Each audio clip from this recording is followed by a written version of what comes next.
I'm Sean Fennessey. I'm Amanda Dobbins. And this is The Big Picture, a conversation show about Wes Anderson. On this episode, we will dive deep into The Phoenician Scheme, the latest film from Anderson, a portrait of an aging tycoon, his daughter, and the financial plot binding them together. Later in this episode, for the first time in Big Picture history, Wes Anderson joins me to talk about his work, this new movie, how having a family influenced his work. I'm very excited. I hope people will listen to our conversation. Wes is, of course, an icon to The Big Picture, so it's pretty cool. What, can you give me a preview of the fit? Simply a white button-down shirt, buttoned all the way to the top, long collar, and immaculately coiffed hair. Beautiful. That was pretty much it. Okay. We were on Zoom. Oh, okay. But it was quite nice. All right, that's great. Let's just do it. Let's just dig into The Phoenician Scheme. So it's a holiday here.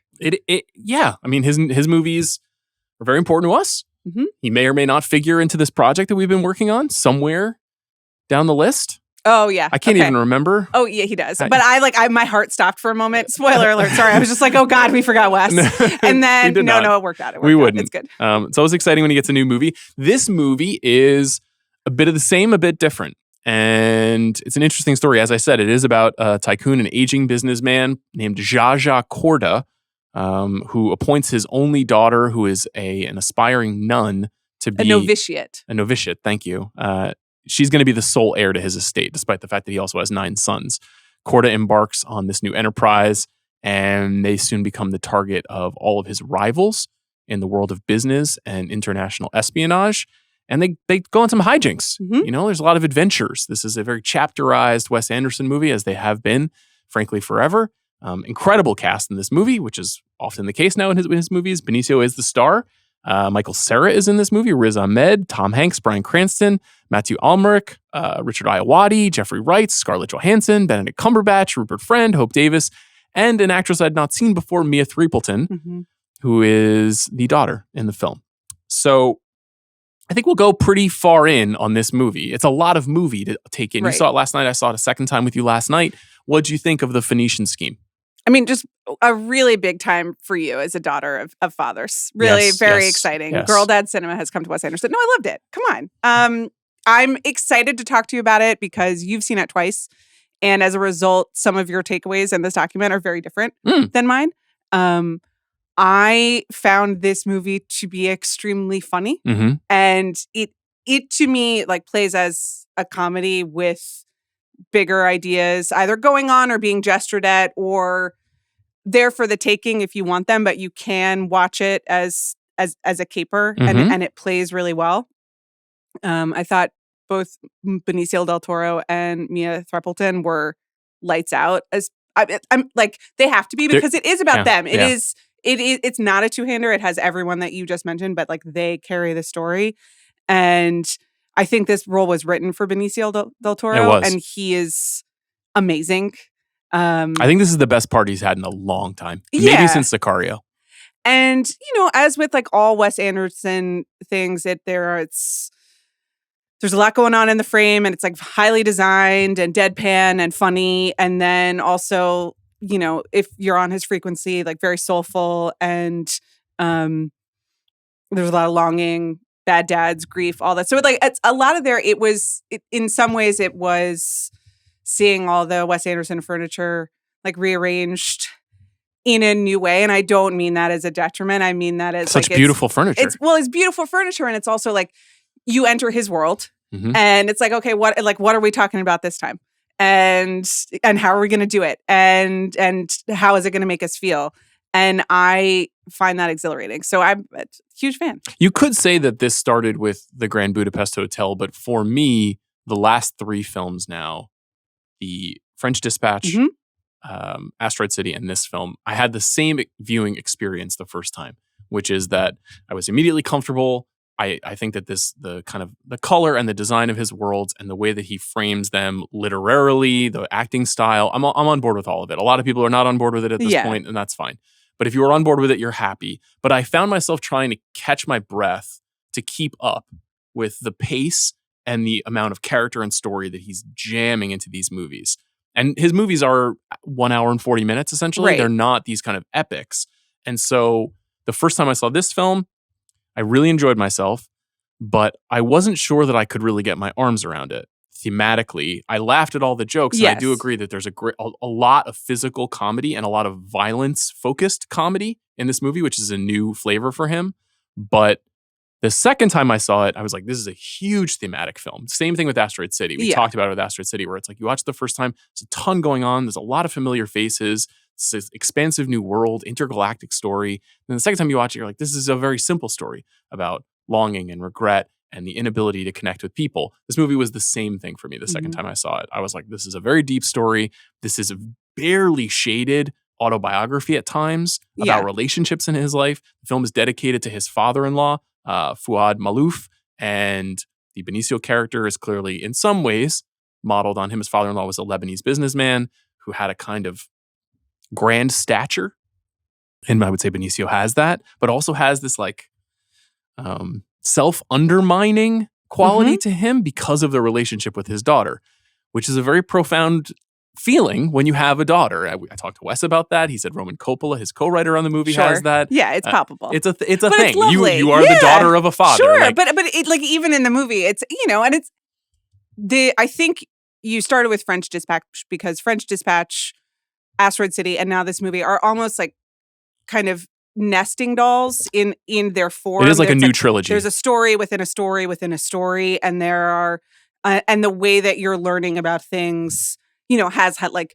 the literal, frameworks. Like sometimes as a painting that he wants to put on things in movies, but there is so much going on, and they're not different storylines, but different frameworks, for lack of a different word. But this is also, in spite of all that, like really just a father and a daughter, and it can be about geopolitics, and it can be about the Bible, and it can be about regret, and like it is about all those things, but it is very purely at the end just him trying to figure out his relationship with this young woman, and it is, I think, really affecting and lovely in that way. I agree. I was quite moved by it. Like I said, especially the second time that I saw it. We should talk about each of those things that you located, because I think they're all right. I think all of those ideas are in the movie. I do think that this movie, unlike the previous two, while it does have a series of stacked frameworks on top of each other and all these chapter headings and this actual scheme that you're kind of like mathematically following as the movie goes along, it's very linear. It's not, let's go back to the old framework that we were setting you up with the story inside the story, or the TV show that is presenting the play that we were writing to get us to the story, or let's go back to this article that was written some years ago that reflects the inner life of the journalist that we're talking about. This is a story about a man and his daughter and what is going to happen to the future of his business and this plot that he has. Right. And that's pretty much it. And the movie that it reminds me of the most in his career is The Life Aquatic with Steve Zissou. Yes. So Life Aquatic, also a father and a son story, but in this extravagant, elaborate world that is a mission story. It is like a road movie, an adventure story where you're kind of going from one place to another to accomplish something together and figure out how these two people who have been estranged, this is again a story of estrangement, can be reunited emotionally.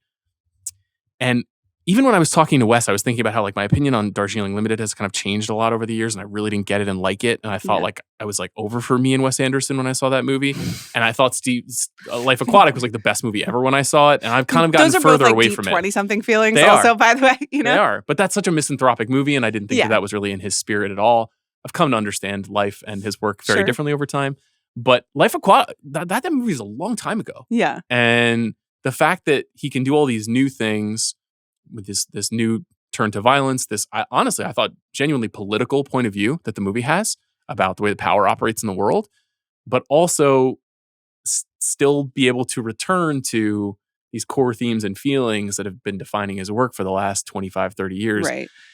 It's like that to me is like the stuff of a great artist, that he is someone who knows how to be forward looking and also be connected to the past stories that he's told. And so I think I don't want to be too defensive about the like Wes needs to find a new slant or whatever conversation around this movie, but there are some people who are like, I'm a little sick of the diorama approach, and I'm going the other way now with him, where I'm like, go further and go deeper, like push harder, find something else that is even weirder than what you're doing right now. Wait, he is just such a singular filmmaker, and especially to our generation, it's like you're in a Wes movie 1 second in, and I think very few filmmakers like kind of have that buy-in where they have managed to create an entire film language, or, you know, very few filmmakers of our generation. So, like, just keep doing it. Like, keep, you know, making your own little worlds. I was going to make some sort of like video game reference, but I don't play video games. But it does seem like, you know, that my understanding of it is like you create this other space and just like keep going. What else can you find? Yeah. I'm once you've bought the ticket into the space, which I have, I'm good. I'm with you. Yeah, I think there is obviously an opportunity for him creatively to do slightly different things without abandoning the worlds that he has created. Like, I think of Hotel Chevalier, the short film attached to Darjeeling Limited, where it's like tonally, that's a very kind of like sad, angry French film inside of an American adventure story about brothers. This movie, it looks a lot like the pageantry of Asteroid City and French Dispatch, but I'm trying to like figure out like what is it that makes it so meaningfully different to me aside from that linear quality. I think some of it is like its anticness is really, really high energy. The movie opens with a plane crash, and before the plane crash, there's a violent explosion on a plane. That's true, but it's like it's like Looney Tunes. Yeah, it's Wes Anderson violent. It's like paper mache. Yes. You know, it's beautiful and funny, and also definitely you see one half of a person's body. Yes, at the end of it. I think that there's the decision is really fun, and it makes it. I think that people would accuse some of his movies of being cartoons, but this one is actually closer to being a cartoon in terms of the execution across the board. Like, there's a moment that I clocked immediately after the plane crash early in the movie where all of the items that are on the plane are sort of scattered in a cornfield. And Benicio del Toro's character is always reading, and there are all of these books. There's these sort of like nonfiction guides to flowers and insects and ancient civilizations. Yeah, they're all like classical, and many of them are art texts as well. Which is kind of dovetails neatly with this theme that is going throughout the movie of the kind of the great works, and then who has access to the great works. There's a very memorable title sequence in the movie in which, after surviving a plane crash, we're told it's his sixth plane crash that Zsa Zsa Corda has survived, that he has tended to in a bathtub, and all of his servants are surrounding him. It's an overhead shot. It's great. It's the title sequence. It's very cool. And all of these nurses are tending to him, and he's smoking a cigar and being patched up. And I guess he's in sort of like a milk bath, like a salt milk bath. And Stravinsky is playing. And he's given scrambled eggs and champagne. Yes. And so he's like wounded and living the good life. And it's like that perfect contrast of this is a man of high taste who's like a real motherfucker. He's a rapscallion. And why is he doing these things? And is he doing them for the right reasons? And can we like get emotionally invested in rooting for this guy to succeed? But, you know, it's intoxicating when someone who might not be such a good person has great taste and kind of knows what the greatness of the world can be. Also, which is like the Wes Anderson like archetype of all. You know, I like bad dad for lack of a better word. Though I guess they are technically, by our parenting textbook standards, all bad dads. But I don't even think for a minute the movies love them from the very beginning. And so you as an audience member, whether it's Royal Tenenbaum or whether it's, you know, whatever Bill Murray character you want, including in this one, God. And literally. Yes. A vengeful trickster God played by Bill Murray. These older men, these authority figures who have not always done the appropriate thing, but, you know, glide through the world with such panache that you just want to be closer to them. Yeah. I like the way that he frames the sort of like unease that he has around his daughter. Because very quickly after he survives his plane crash, he brings her back into his life. She's studying as a novitiate to be a nun, and he wants her to be the heir. And he has to kind of just convince her to drop God. And this is happening simultaneous to these visions that he starts having in the film. Right. And there's a completely different kind of filmmaking style, black and white, different aspect ratio. And you see that Benicio, maybe because he's just had too much brain trauma, that he is starting to confront his mortality almost literally amongst the tribunal of faith. And I mean, it sort of looks like the pearly gates, Yes. you know, like there is some sort of like dais where various religious authority figures. yes, Willem Dafoe, F. Murray Abraham. Charlotte Gainsbourg Yes, at some yes, point, you know, they're yes. all just, and they're very solemn. And it like definitely there's a trial aspect to it. So I just assumed it was kind of, I almost took it as like because he's died 6 times. And it's sort of like a, you know, like each time you almost make it Right, in, right. and then kind of what was the discussion before you Right. get sent back? And so, you know, this movie, which is about this father and daughter and their relationship, and it's about this man trying to achieve this mission, is also really like a movie about mortality and Yeah. facing death, you know, and that being on Wes's mind is really interesting. Obviously, it's not the first time he's addressed the subject, but maybe not so literally, where you've got a guy confronting physically the prospect of going into the afterlife. Right.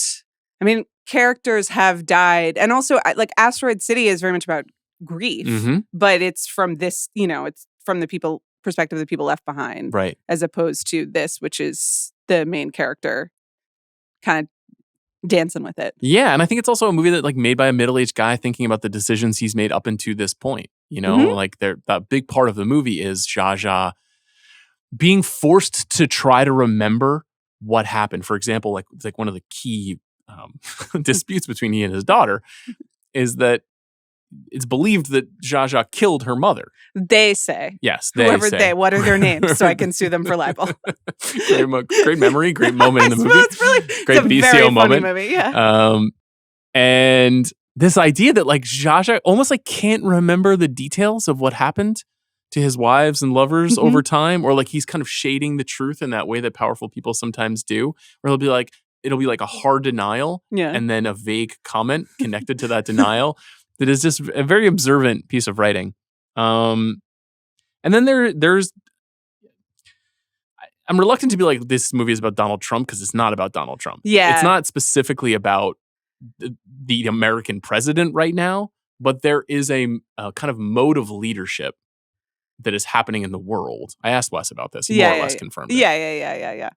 That is like, these people kind of get away with whatever they want and they Right. like lie all the way to the end and they hurt people and it kind of usually works out for them. Sometimes it doesn't, but for the most part it does. And this is the way that the world works. Deal with it. Even though it's an antic, madcap, fun, also sentimental drama, it does have a bit of that in it. What did you make of that part of it? I mean, the Trump stuff did not jump out to me, but that's probably willful at this point. I'm, you know, Mhm. blocking it wherever possible. It is obviously politically engaged, as well as also there is a lot of religion in this as well, which I thought was interesting, and I like want to talk about because those are two things that he doesn't typically confront, like It's true. in text, like using the words. Yep.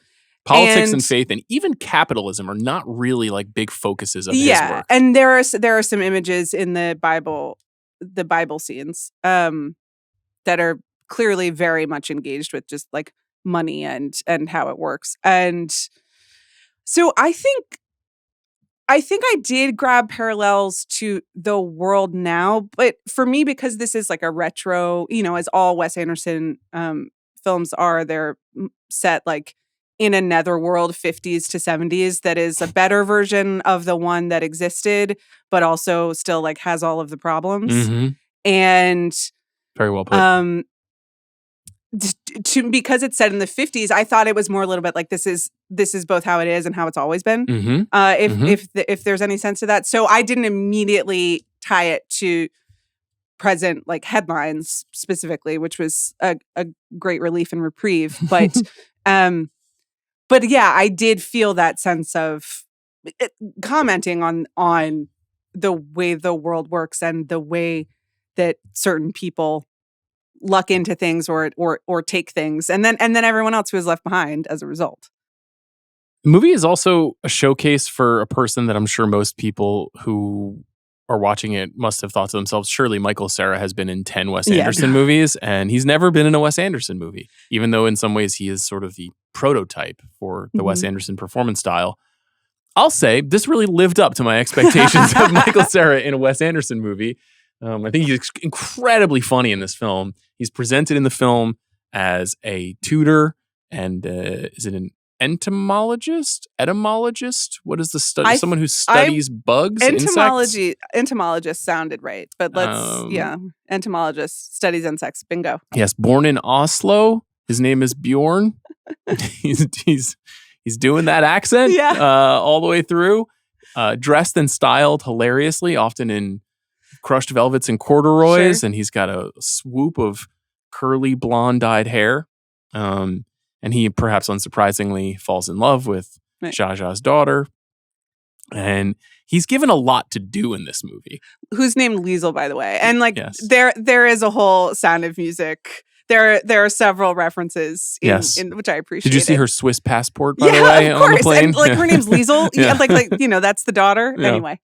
I really liked Michael Cera. I hope this is the beginning of a beautiful friendship for he and Wes. Apparently they met each other 20 years ago and just never got around to getting together, even though he's been working with every other actor that is like him in that time. Let's talk about Mia Threapleton. Yeah. So this is Kate Winslet's daughter. Which once you know it is unmistakable. I didn't know it until last night after I saw the movie. I've seen it twice and I didn't know. And in my head, I thought to myself, Threapleton, that's a familiar name. I remember there is a Jim Threapleton. I was kind of putting it together, but when I was watching the movie, no. But exactly what you just said is how I felt, which is I read it and I was like, oh, yeah, fuck yeah, it is. That so clearly is. The performance style, the tone of her voice, the sort of the gravity that she has as a performer. It's unmistakable. And I don't mean to take anything away from her. She's amazing in it and holding her own against this just absolutely charismatic Benicio del Toro, just not scenery eating, but energy eating. He holds the screen. Yeah. He's a real star. And she is funny. She's got the timing. She has the real presence, she has the Kate Winslet presence and also kind of the jawline. So when you can really see it, but it is it's uncanny in the best way when you understand, because she clearly has the same thing that makes Kate Winslet a great actress. Yeah, her chemistry with both Cera and Del Toro is really impressive, two extremely seasoned actors. She had appeared in a couple things prior to this, but I never clocked her before. She's also wearing the nun's habit the whole time, right? Or the novitiate's habit most the of whole the time. Then she has sort of Prince Valiant hair. Yes, we see her hair in a couple of small moments. And the movie itself, once we kind of establish this journey that they need to go on to develop the literal Phoenician scheme, where there's going to be the construction of. So here's the thing about these movies. Yeah, there is a plot, and the plot. It happened. Sort of matters. It happened so fast, and in voice, who was doing the voiceover? It was a name. It was a voice that you would recognize, but now I've forgotten. I genuinely can't even remember. Or maybe it was newsreels. Anyway, it happened so fast that I had the moment 7 minutes, and I was like, "Oh fuck! I just missed the setup of the Phoenician scheme." I'm like, "Oh god, how am I?" So I appreciated that. Then I the chapter breakdowns, and I guess the things that people find annoying were very helpful to me in a basic, okay, so now we're going to see this character, and now it's earmarks along the way of where this story is going, because I didn't understand. What was the Phoenician scheme? It's a dam and also a train. It looks like it's a giant public works project. Yes. I don't know, but not public, probably private. Sure. In conjunction with the, royal king of Phoenicia. Right. Of Lower something Phoenicia. Yes. They specified. It is an attempt to build a giant structure that makes an enormous amount of money for these international industrialists. It's a movie about international industrialists, which doesn't sound very appealing on paper and yet is incredibly amusing. And so the journey that he has to go on is to kind of continue to raise these funds to accomplish this scheme, which seems like a fairly faulty plan. And then along the way, we find that Zsa Zsa is a relatively untrustworthy businessman, someone who is constantly fiddling with it, as they say, throughout the movie, changing the parameters of each Rupert deal. Friend and his band of faceless bureaucrats also were fiddling with it. Dramatically undermining him because of the bashable rivets and the way that they have shifted their value in the marketplace. Of course, normal. It's really funny that he keeps building out these really ornate stratagems around the movies, but that the movies themselves they don't even need that. You know what I mean? By the time you get to the end of the movie, you're like, did it work or did it not work? Yeah. That's not really the point. Of what matters is the relationships and the way that you feel about the characters. I guess it matters a little bit in this one. It does, but the outcome, you sort of feel like they would have gotten to that place no matter whether it had worked or not. That the relationship is what ultimately was most under threat, and that preserving it and protecting it was what mattered. So it does lead to this kind of episodic series of encounters with various people along the way. We start with Prince Farouk, played by Riz Ahmed. That invariably leads to a meeting with the Sacramento Boys, portrayed by Bryan Cranston and Tom Hanks. This then leads to a basketball sequence. I never expected to see a basketball sequence in a Wes Anderson movie, but it's there. They are literally playing horse. 2-on-2. Yeah. Benicio and Riz Ahmed versus Bryan Cranston and Tom Hanks. Now, I'm not entirely sure any of these four men have ever played basketball before based on their performances. Tom Hanks got the closest, I thought. Right. That is built into, quite literally, the writing of Riz Ahmed's character. Yes. But he is like, I don't know this game. Right. But I don't think it's supposed to be like the Olympics, you know? It's not. But they are, they've got their Stanford sweatshirts, Yeah, the styling is really funny. It's very good. I love the sequence that leads them to this meeting. Tom Hanks is in Pepperdine. Is he? Yeah. Oh, good. When I was a kid, I wanted to go to Pepperdine. I don't even really know why, other than I knew it was on the coast of California. It really just has some of the most impressive real estate that you can have. It's a beautiful campus. Yeah. I can't say much about the school. It is also a religious, I think. Jesuit. Jesuit, yes. Okay. It is a Jesuit university. And I love the sequence that leads to them. Obviously, there's like this assassination attempt, one of many assassination attempts on Zsa during the course of the film. They race through the desert. They get into this train tunnel. They take the I don't know what those little cars are where you.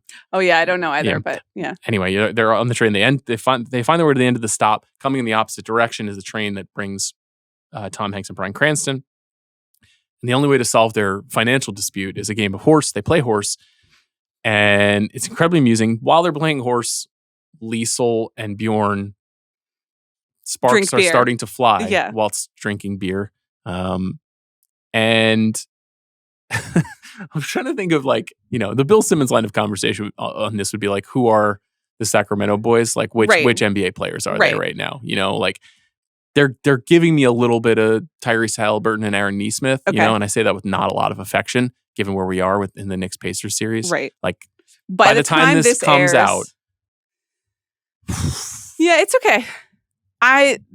We won last night. I watched most of it. I saw Halliburton do that thing in game one, and I don't think he has the swag. So thank you for saying that out loud. I appreciate it. I wish you guys well. It's probable the Knicks have been eliminated by the time, and the Pacers are in the finals. If that's not the case, let this stand as a monument to greatness forevermore. This conversation. So we see the encounter between these two guys that quickly then leads to they don't quite get the financial compensation that they need. They get some of it. They get 15%. So that's another helpful signpost, right? And we're just it's some easy math. Also, you just got to get to 100.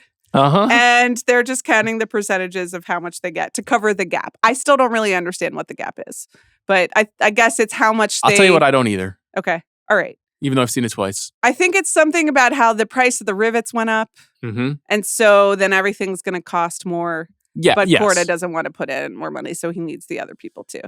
Yeah, that's related to the kind of resolution of the movie, which I find to be just a little bit silly. But anyway, eventually they go to visit Marseille Bob, played by Matthew Almaric. And then we meet Richard Ayoade's kind of revolutionary character who comes into the movie. And we go on and on. Eventually we get to Jeffrey Wright's character, who's another industrialist, who's building a great ship and a great port. And eventually we get to Cousin Hilda, Scarlett Johansson's character. Right. She is a second cousin of Zsa and maybe a prospective wife.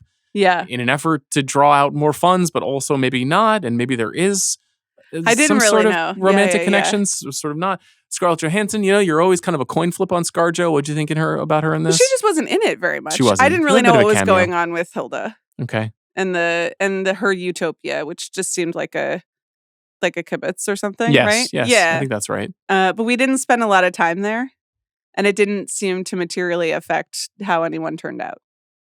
That ultimately leads to the big showdown. Yeah. Right. Sure. Well, I'm forgetting the the quicksand. I mean, there's quicksand in this movie. You know, there's a jungle. There's another plane crash. There's a jungle adventure. So many things happen, which is why I think this like overload of story is such a fascinating choice. And eventually, there's a big showdown with the long-threatened brother Nubar, who is Benicio del Toro's half-brother, portrayed by Benedict Cumberbatch. He may also be materially involved in the life and death of Liesl and Liesl's mother. And there's a big showdown at the end of the movie. Benedict Cumberbatch maybe only should be in Wes Anderson movies is one of my takes. He's so great. Great in the final 5 minutes of this movie. Really very, very good. I'm always a little bit I'm iffy nervous on about him. the roses. You know, they released that poster or something, and I was like, oh, okay, this is. You guys thought you had something different. Does the War of the Roses have a big place in your heart? Not a big place, but it's a very useful reference point in films and in life. And I enjoyed doing the rewatchables with Bill and Mallory on that. Divorce Kids time. Anyway, that's Benedict Cumberbatch and Olivia Colman, 2 actors I like, and circumstances I'm not sure about. And this is a circumstance I'm sure about. So I agree with you. He's wonderful. And then there's a dramatic conclusion to this movie, as there are for all of them. And yeah, the first time I watched it, like I said, I had a little bit of I didn't have a hard time following the story, but I felt like I was only following the story. I wasn't thinking about the movie as much and kind of what it means and what it represents, and the kind of like vaguely subterranean ways he tries to throw ideas into it. I also felt like, I don't know how much you've been reading about the movie since you saw it last night, but I feel like, one, he's been just doing more press and been talking about it more. And because there's so many more themes, he's been sort of forced to answer questions about some of these things. And he's usually a little bit circumspect about the intention of the movie. And he's not locating it specifically, he cast his daughter in this movie. She has a small role in the movie. You know, the idea of the father-daughter relationship being so important, but then also wending that in with the way the power operates in the 21st century is it's just an interesting stew, I would say, for him. Yes. All of the Bible stuff stuck out to me. And they say like biblical multiple times, like they actually use that word as kind of like a chorus to draw your attention to those scenes and to some of what it's trying to explore. I think. And I think because of where, you know, the story is located, like the Phoenician scheme, like being in the Middle East, being in that part of the world where a lot of those stories are born is also a factor there too. And sort of like locating, you know, the fact that Zsa Zsa is kind of obsessed with history and ancient civilizations and like all of the erotic texts that he is reading related to those times, and constantly thinking about like patrons and great businessmen and the people who sought power and gained power across the arc of history. He lives in like a Venetian palazzo in the UK. Which had been converted and it was built in 1545. You know, most of the music in the film, all the Stravinsky music and all the paintings are all 17th century paintings. You know, it's just a film that's like firmly rooted in real histories that is unmistakable. And I was like, I can barely like get 2 dumb pod episodes out a week. And this is now 4 movies in 5 years. And the movies are packed. Yeah. They're dense. And I know he's got his team, and he's, you know, Adam Stockhausen, the production designers on all of these movies. This one is actually quite interesting because Bruno Delbonnel is the cinematographer, and it's his first time working on a Wes movie. I think it's the first Wes movie that Robert Yeoman didn't shoot. So Robert Yeoman is going to be 75 years old. He's been working on these movies forever. I think maybe he was just on another movie or something.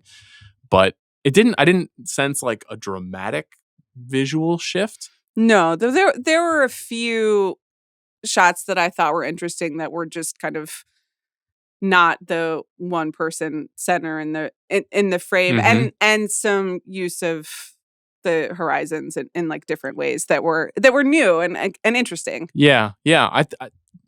You're right. I think that like a little bit less focus on the into camera portrait shot. There's plenty of it, but you know, at this point in West, when you see a different composition, you're like, oh, I've never seen you do that before. Yeah. Or, oh, you've, you know, tilted it like this. Or, yeah. I had the same experience. I asked him about that too. I was kind of like, I feel like you were still trying to like experiment a little bit. Yeah. Or, like the aspect ratio is changing a couple of times and it looks a little bit different than what you had done before. And I think also the fact that he's able to build all of this plot around story but not lose sight of the relationships is it's just very rare. You know, there's just not a lot of filmmakers, I think, that are capable of consistently achieving that. I don't know that this isn't the best Wes Anderson movie. I think most people will regard this as like kind of like mid-Wes or minor Wes, but I would encourage everyone, if they're a fan of his films, just go back a second time the way that I did, the way I imagine you will, and keep discovering. This episode is brought to you by State Farm. Life is all about choices. For example, what happens when you show up at the movies and you're not totally sure what you want to see? Maybe Final Destination Bloodlines, maybe Lilo and Stitch. You've got to make a choice. At State Farm, their goal is to help you make decisions that you feel good about. That's why with the State Farm Personal Price Plan, you can choose the right amount of coverage to help create a competitive price. Talk to a State Farm agent today to learn how you can choose to bundle and save with the Personal Price Plan. Like a good neighbor, State Farm is there. Prices are based on rating plans that vary by state. Coverage options are selected by the customer. Availability, amount of discounts and savings, and eligibility vary by state. What I liked about this is that it is so dense, not just in terms of theme and story, but, just stuff, references, the Wes of it all.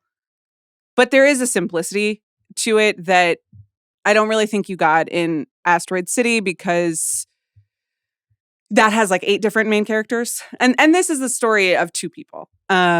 So I think in some ways you can wrap your arms around it a bit more the first time, and then you can go back and go into it. I don't know if the fact that it's like about 2 people's issues as opposed to 15 makes it like minor or whatever.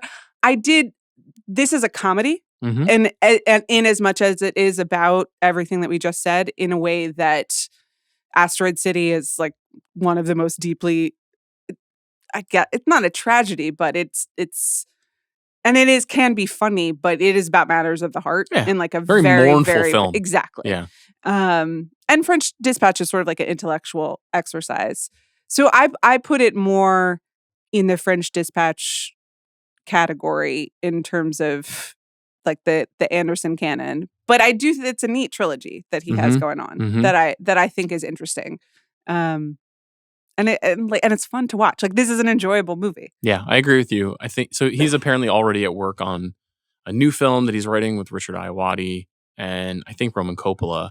And he's got this unique thing where he's not the Russo brothers insofar as like that communicates like $300 million budgets, but he just sort of knows how to make these movies. He has a kind of assembly line quality. It's most of the same artisans and craftspeople who work across all the same movies. He has this production style where they write the movie, he talks to the storyboard artist, and then they start building the animatics so they know what the movie's going to look like and the way that it's going to like, play out once they shoot it. And so as long as he maintains that kernel of inspiration on every project, like he could just do this for 30 more years, like the person that he reminds me of is Woody Allen, where Woody Allen every year and a half was like, here's another thing. It's kind of like the last thing, but if it's a good version of it, it's going to be deep and interesting. Right. And obviously Woody Allen, definitely a major influence on Wes in a variety of ways, but maybe not as much visually. And then the other thing too is like the sort of like Bergman and Fellini types that Wes has like celebrated the European masters over the years, where they both made like 25, 35, 40 movies. Right. And you're watching them and you know that it's like the same series of kind of setups and obsessions, and they have this troupe of actors that return over and over again. But each one has like just tilted a little bit to the left or a little bit to the right in terms of what it's most interested in or what has happened in the artist's life that they're then filtering into the film. These kinds of careers are super rare. Did you read this movie at all as a movie about filmmaking? Did it occur to you at any point? No. Well, it's about a guy who has a impossible task, and he's got to wrangle money and resources from a lot of different people who, and maybe he is not the most trustworthy, but neither are they. And then there is like a faceless set of bureaucrats who send a spy, aka producer, to watch over him. And then all he really needs is his little troop, his family, and then the 9 boys, just like, which, and then there's that line the Crips about and the electricians. Yeah. Well, there's the line about why does he keep adopting sons? It's like, I play the numbers, one of them has to be on it, which is just, if you think about it in terms of filmmaking, is very funny. I don't know. It was right it's there. A good reading. It doesn't really seem like filmmaking is that complicated to Wes Anderson, and it does seem like he has figured out a series of, partners and financing and everything where he can just kind of do what he wants. But, like the unveiling of the model of the Phoenician scheme just being this like incredibly, like intricately designed thing on top of thing on top of thing. Look at my masterpiece. I was like, oh, okay. That actual representation of the Phoenician scheme at the end. Yes, there is a kind of self-knowledge in the way that it doesn't not look like the poster for Grand Budapest Hotel or any other thing. Completely true. And I think he's just self-referential and self-aware, which is like a very powerful skill to have as a filmmaker. And I don't think it's by any means like the only text, but I was kind of like, oh, I wonder if you thought about this because I'm thinking about it. I'll bet he did, but not in a purposeful way. It was sort of like, I am just pouring myself into something, which I believe in. You mentioned like the financiers. He's in this unique position where he's got Stephen Rails, this producer and billionaire who's been backing all of his films for the last few years.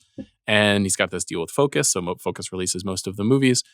And this dovetails neatly with our conversation because Stephen Rails recently became the 20% owner of the Indiana Pacers. So this is a man who produces all the Wes Anderson movies, which we cherish. He's also the owner of the Criterion Collection and Janus Films. Okay. So are you writing to him about your complaints about the Wes Anderson collection? 4K collection? I don't have any. I'll share my concerns. Yeah.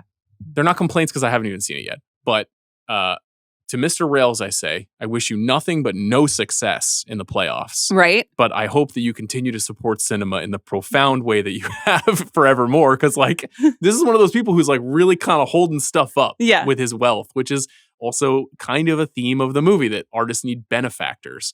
And so Criterion is releasing a 10 film collection from Wes Anderson in 4K for the first time, these films.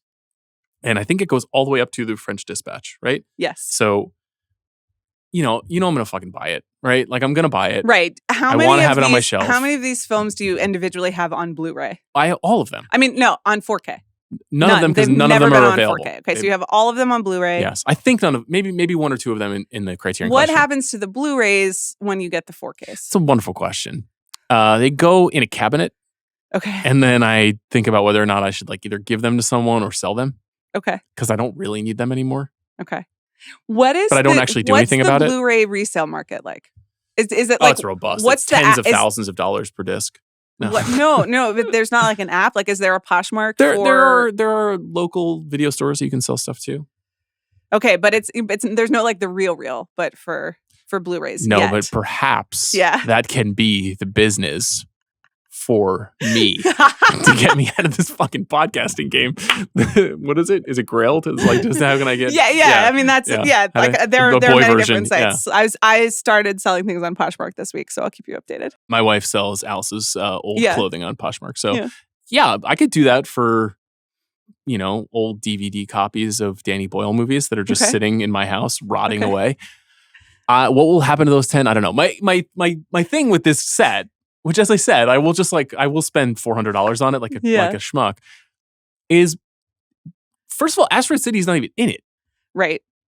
Which the one thing when I walked out of Phoenician Scheme, which is a movie I really enjoyed and wholeheartedly endorsed, I once again was like, wow, we did Asteroid City dirty. Like, because it is on the same level as Asteroid City in terms of like the tools that he's using and the way he's telling the story.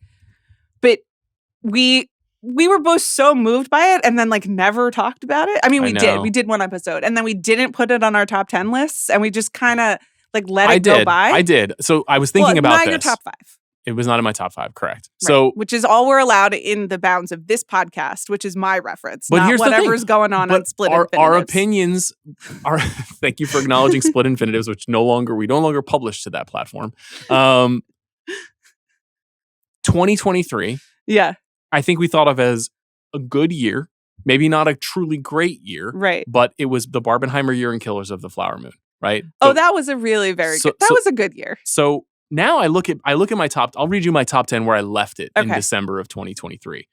Number 10 was Anatomy of a Fall. Number 9 was John Wick Chapter 4. Number 8 was Asteroid City. 7 was The Killer. 6 was Zone of Interest. Oh, wow. 5 was The Taste of Things. 4 was May, December. 3 was Oppenheimer. 2 was Spider-Man Across the Spider-Verse, and 1 was Killers of the Flower Moon. That's a fucking awesome top 10. That is. So it was a great year. I think it kind of got lost in the Barbenheimer shuffle a little bit. Yeah. And, there's also tons of other stuff that we were, Past Lives and How to Blow Up a Pipeline. Like, that was a Showing good Up. year. I'm trying to remember showing up was in Iron my top Claw, 5. and but tons I think of good stuff that year. Asteroid City was like my number 6. Yeah. I'm like, that's dumb. It's okay. I think it's so funny that he won this Academy Award for these shorts that he made. Even when he brought it up when we were talking, and he was like, I don't even know what those were. It wasn't a film. It wasn't I don't know. He like is reluctant to define it. And it just was like your most classic makeup Oscar ever. It's like Wes has got, depending on your mileage may vary, but at least 3 all-time classics. Maybe for me, like 7. Yes. So to award, to give him a big prize for the shorts, which I thought the shorts were cool and I liked them, but they don't hold a candle to something like Asteroid City. It's a major achievement. And even Phoenician Scheme, which I just think is just a really good movie. So yeah, I'll buy that stupid box set. Okay. Of course I'll buy it. Okay. And then when they like put Asteroid City in 4K, I'm going to buy that. Yeah.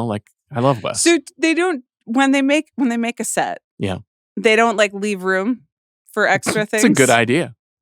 That's my thing, is that Wes is in the middle of his career. I honestly, as you know, I think plastic's ugly, and this is an incumbent plastic. Oh, steel case. It comes in a bound. It's almost like a book collection.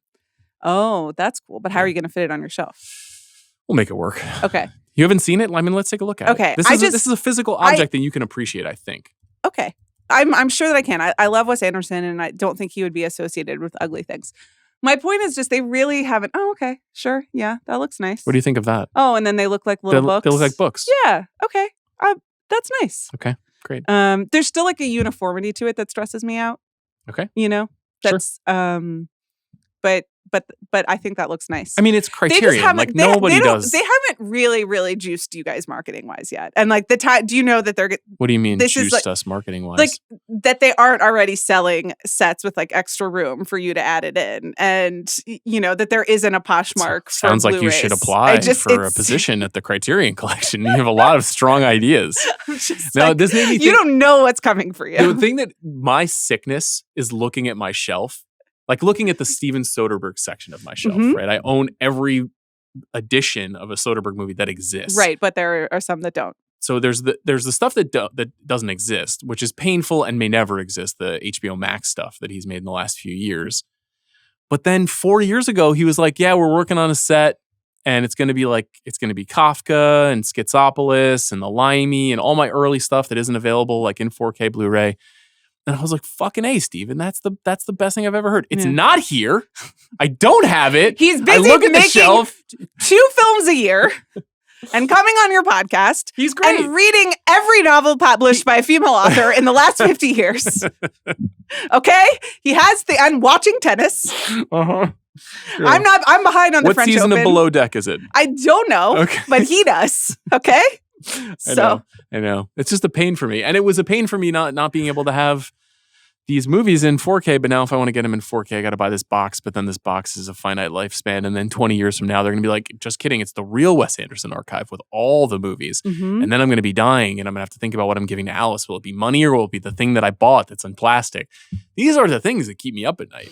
This is the life of the mind. What is the shelf value of these things? What do you mean the shelf value? Well, like the long term, do they appreciate, or is it like a car? I mean, they're mass-produced objects. They probably don't appreciate, right? I don't know, but if you're building a collection, I think my archive could ultimately have value. Yeah. Okay. Like that's something because it's yours, or just because you've amassed I'm not in a position to answer that question. I'll let the public decide. Who will get the rights to your archive? Not you. I don't know. We're still working on that. I mean, this is the kind of thing that Zsa Korda is thinking about, Who deserves to have access to the incredible wealth that I've accumulated over the years? And by wealth, I mean plastic. Anyway, anything else you want to say about this film or Wes or collecting? There is to this point. Yeah, I was going to ask. There is a tidbit in the Wes conversation that is the most like me grinning so fucking hard about, and you'll know exactly what it is. Collection? Sort of. You'll know exactly what it is when you hear it. So I would encourage people to wait for that. I did not remark upon it when he said it, but inside I was like, God damn it, yes! yes. I know Jack knows what I'm referring to. Okay, anything else? No, let's let Wes Anderson speak. Let's go to my conversation with Wes Anderson.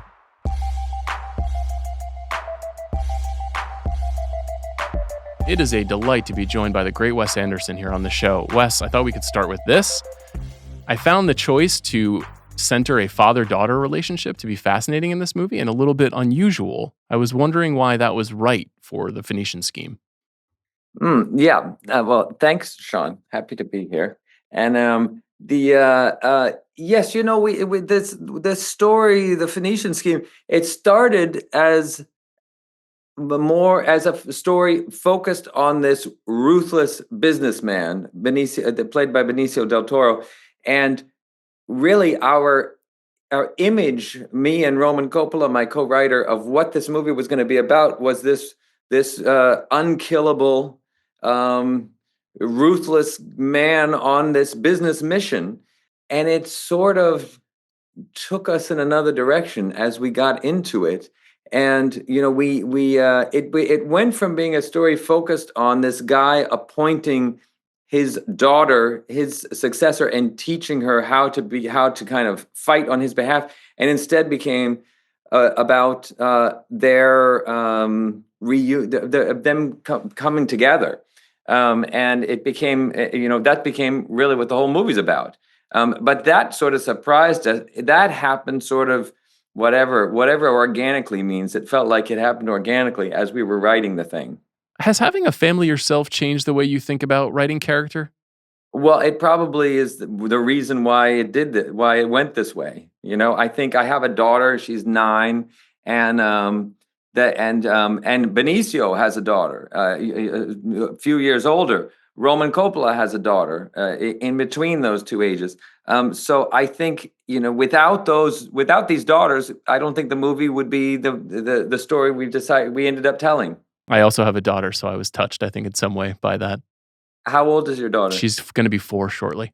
She's going to be 4. Wow. Yeah. On the sort of flip side of that concept, I'm interested in the notion of violence in your movies. This might be the most violence that we've ever had. And it's playful and it's inventive and fun, but there are bombs and dynamite and guns. And can you talk about what role that played in working on this story?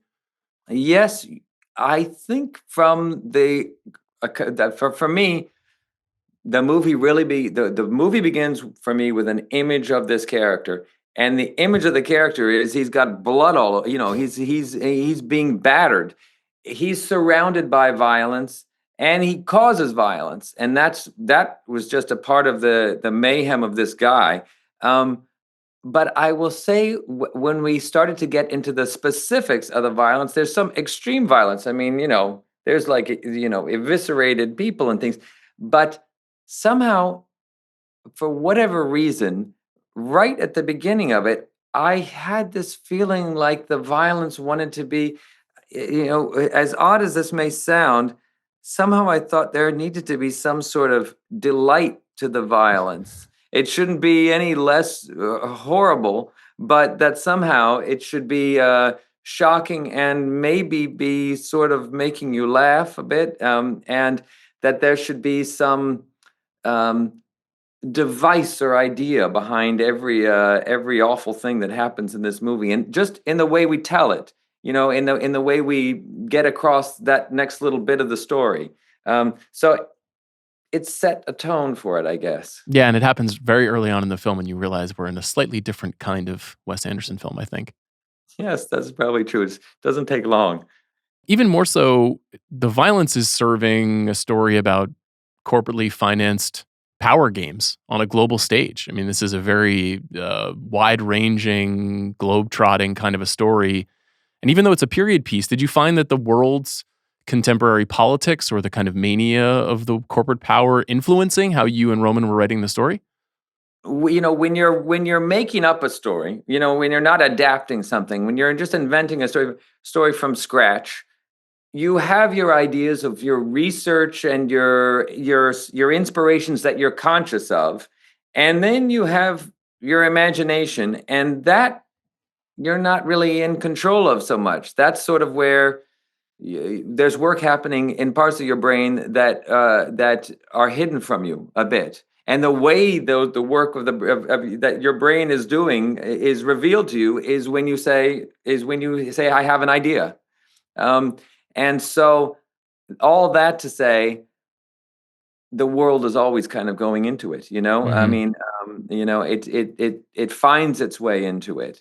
And as much as we were writing about tycoons of the middle of the 20th century, we were also inspired by people we know right now, and I think people who we all know from the front page of the newspaper, and it all kind of mixes together. I had a question about the art of the title sequence. I love the one in this film. I think it's mesmerizing. But what function do you see it serving?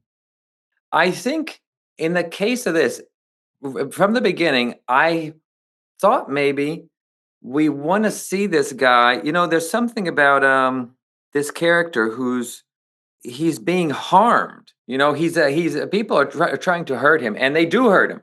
And we had this sequence where he's being given medicine. He's being stitched up. He's got bandages all over him. He's soaking in a tub, but he's still reading. He's smoking a cigar. He opens a bottle of wine. And this is a guy he's not good for the world, but he is spectacularly resilient. And this, and there was a musical aspect of this. He's gathering information. I mean, he is always reading, this character, and he's gathering information like it's ammunition for him. And he wants to know about music, and he wants to know about art, and he's gathering it. And we have this Stravinsky music that is a part of the story, and I think, to me, that's modernist music that he feels is valuable to him and something he wants to know about for whatever reason. It's something I've seen, in men like this. But that music itself has a haunting, strange, defiant, particular quality. This piece that we play from this ballet, this Stravinsky ballet, to me, says things about the character that words can't. And we made a sort of dance out. I mean, it is from a ballet, and we made a sequence as sort of a dance, and it's a dance about just him. And he's surrounded by people tending to him, and there's all this activity, but he's this sort of vortex, I think. So that's sort of the various things that were in my mind, I guess. That's great. It communicates so much about him without any dialogue whatsoever. Oh, good. It seems as though you're in a period of rapid creative outburst. This is, I noted 4 films in 5 years, and prior to that, it was 3 films across 12 years. So what accounts for the burst for you? Well, I don't know. One thing is, I have a lot of consistency in my group of collaborators, and I have a producer. I mean, I have my team of producers with Jeremy Dawson and John Pete, who've worked with me for years. But I have Stephen Rails, who is our sort of supervising producer of our projects. And having that relationship has been tremendously helpful for me in so many ways. And his advice is so helpful. But it means when I start a movie, we can go right to it. We work very closely together, and we have a whole group of people behind the camera who we kind of can start with when we like. We can start prepping a movie. Like, for instance, when I'm writing a script now, if I have 10 pages of the script, I start doing the story. I have Jay Clark in England who starts drawing the storyboards, and I have Edward Birch in Pennsylvania who starts editing the storyboards together. And I start showing that material to Adam Stockhausen, our production designer, and he starts to see, okay, here's what we need to be thinking about in terms of what's going to go in front of the camera. So everything happens at once, and it's a little bit more like we have our own tiny, small-scale studio system. We can work efficiently this way, and we get more done.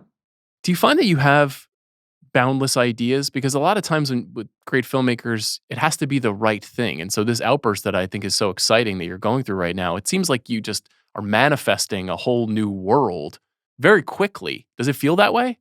Well, I think for me, I've never had a thing like I've got 8 scripts in a drawer somewhere or something. I don't have that. I mean, the first few movies I made, I did have the first 4 movies I made. By the time we started the first one, I had, the general idea of 4 movies, and we made those 4 movies. But now, I mean, I do one at a time. I mean, I did have these Roald Dahl ones that we did for Netflix that are a peculiar kind of thing. They're not. I don't know if they're. I wouldn't call them movies. They're whatever they are. They're some sort of concoction, and those I had. It's Roald Dahl's words that he essentially wrote the scripts, but mostly, I mean, like right now, for instance. I have an idea of a thing. I'm working with Richard Ayoade and Roman Coppola, and we are starting this thing brewing. And we have things we take it. And will it take us 3 months? Will it take us 6 months? Will it take us a year? I have no idea. But but it's brewing. And I figure by the time we finish the script, we'll probably be situated to make the movie. I don't think we're going to have to finish the script and say, now where do we go? Well, when we finish the script, I think I'll already have a plan for how to go about making the movie, and that helps to make it all happen quicker. That's great. I hope it continues apace. It's speaking of those early films, I went back and looked at a couple, and you sense this real kind of youthful frustration and even kind of rage in some of those stories. And I look at the more recent films, and I sense like a wistfulness and maybe some regret. And I don't know how much consciousness you have of kind of blending in some of those feelings and how they reflect where you're at in your life, or if it's just sort of I've come up with an idea and I'm writing a character, and that character comes from a very pure place. I mean, I feel like when you're writing something new, and you're not adapting something, you're improvising. You're either improvising with a pen, a pencil, or if you're working with collaborators, like I often do or always do. Sometimes you're playing the scenes for each other, and it is like it's an improvisation, and the improvisation, you don't know where it's coming from. It comes out of you. But once it starts to go onto the page, then you can say, I see what I see the thing that's starting to take shape, and then you can follow it more. And often I feel like it's we didn't set out to make a movie about a father and a daughter. We set out to make a movie about a businessman, but it just took over. Yeah, I'm not sure I totally answered the question. No. I'm always curious how much intentionality goes into some of those feelings and how much it just kind of naturally occurs. At this stage of your career, how much do you feel that you're experimenting? Like, I wasn't sure if I noticed something in like the aspect ratio of this movie that looked a little bit different, and I was trying to figure out if that was the case. Like, do you find that you're still kind of trying to try smaller new things as you're going through each production? What I want to do is make it fun to make the movie. And it's not fun the fun thing to do is to find surprises, to look for surprises, to create situations where there are surprises. My way of making a movie is very planned, and we have we build the sets to the shots, and so I kind of create a situation where we know what we're going to do on the day, but in that context, the excitement to me is when something, we try to make a situation where the thing is going to work, and I feel like I can reliably deliver a thing that's going to work. But then I look for whatever's unexpected and the detours that are gonna be the surprise. And always I'm looking for what's another way to tell this part of the story. That might be that we haven't done before. Was there a particular version of that in this movie that you can think of? We mentioned the violence of it, and the way we articulate the violence to me was something different. There's a fight sequence at the end of the movie with Benicio del Toro and Benedict Cumberbatch, and to me, that I had an approach to the way that we staged that scene that maybe was different from what I even saw in the script. It became something like magic tricks or something like that. I don't know. I mean, we wanted to communicate the emotion of this conflict, but I was sort of saying, is there a certain voice to how we go about it that's going to be a surprise. I'm curious if you think much about the lifespan of your films, because they're often issued in these beautiful physical editions, and you've got coffee table book companions, and they're reviewed and they continue to exist. But I feel like your movies are under a constant reevaluation. Like for me personally, I'm constantly reevaluating Darjeeling Limited, thinking about how I responded to it, maybe some of the things I liked or didn't understand. And then as I get older, do you pay attention to the fact that your movies have this a continuing lifespan, unlike other films? Well, I like to hear that, and I think for whatever reason, I did always think of my movies as an ongoing, kind of, I don't know what you would say, like an ongoing sort of project. I mean, they're individual stories, but even after I made 3 movies, I thought these should be able to sit on a shelf together and be connected somehow. And I feel like that's not necessarily not. I mean, I think it would be just as reasonable for somebody to say, no, my movies are in different styles, different things. They have nothing to do. The only connection is me. I don't think the only connection is me. There are too many connections between them. But like we have a new thing. The Criterion Collection is doing a box set of the first 10 films I made, and in the process of preparing this, working with them, I know them for years and years, and we've done all these things together. But in putting them together, I do feel like I can. What I see is, I mean, this is a very narcissistic way to look at it, but I can see the films and say, oh, I'm so different over the course of these. I can see my life, playing out in these films. And I will say, when we talk about when was it we met so-and-so, it was between Fantastic Mr. Fox and Moonrise Kingdom. Remember, we were here. The movies are how I can tell the passage of time in my life. I have the birth of my daughter. I have, when I met my wife, and I have the movies. Wes, we end every episode of the show by asking filmmakers what's the last great thing they have seen. You are a tremendous advocate for film history. Is there anything that you've seen lately that you've dug? It's funny. I'm here in a hotel in New York, but I often travel with a Blu-ray player. So I bring, I plug it in, and sometimes you have to you kind of hack the TV a bit to be able to get it to work. But what I brought with me, little stack of movies, some westerns, Anthony Mann westerns, but the one that I put in the machine, it was a movie I've seen many times, but love. That's St. Jack. Do you know St. Jack? I do. I love St. Bogdanovich.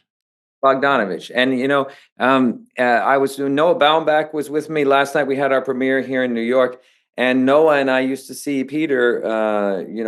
We saw a lot of Peter for a long time, and that's one of my favorite of Peter's movies. Maybe sort of more known now than it used to be, but it's such a good one. Peter loved it too, right? I feel like he thought it was a bit overlooked. He did. Yeah, he knew it was a good one. And it's the thing where he made something very good, and he was like, what happened? The audience failed him. The audience failed him with that one. But that movie has aspects of it. It feels like it could have been Humphrey Bogart playing that part as well as Ben Gazzara, and Ben Gazzara's great. It's one of his best performances. It's a wonderful recommendation. Wes Anderson, thank you for the time and for all the great films. I really appreciate it. Thank you, Sean. Thanks so much. So nice to talk with you.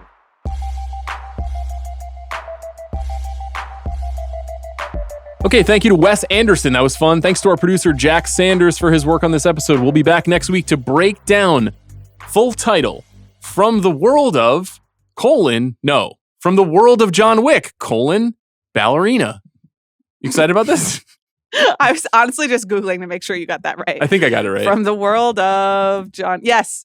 Good job. Why didn't they just make it John Wick Presents Ballerina? You'll have to ask John them. Wick's Ballerina. Or Ballerina, John Wick stuff. Or what else could we have called this movie instead of From the World of... You got to get John Wick before ballerina because sexism. So John Wick presents obsession ballerina with ballerina. Okay, there you go. John Wick dances with ballerina. We're venturing into territory that I do not think is family Let's make it active. Okay. John Wick isn't a ballerina, but he could be one day. Like, what else? We could do a lot here with this title. And I just feel like from the world of John Wick, ballerina is not great. I think also we might finally be making a View Askew universe connection is one thing I'll tease. So it might be time. Happening. That's beautiful. And I need to put CR at the table with us just so we can talk. You can let us talk a little bit about those feelings. Okay. About those worlds. I'm just going to try to get Chris to tell all the stories about his first personal life related to those films, of which there are many classics. There are a few good ones. Okay. Well, stay tuned for that. And thanks for listening. We'll see you soon.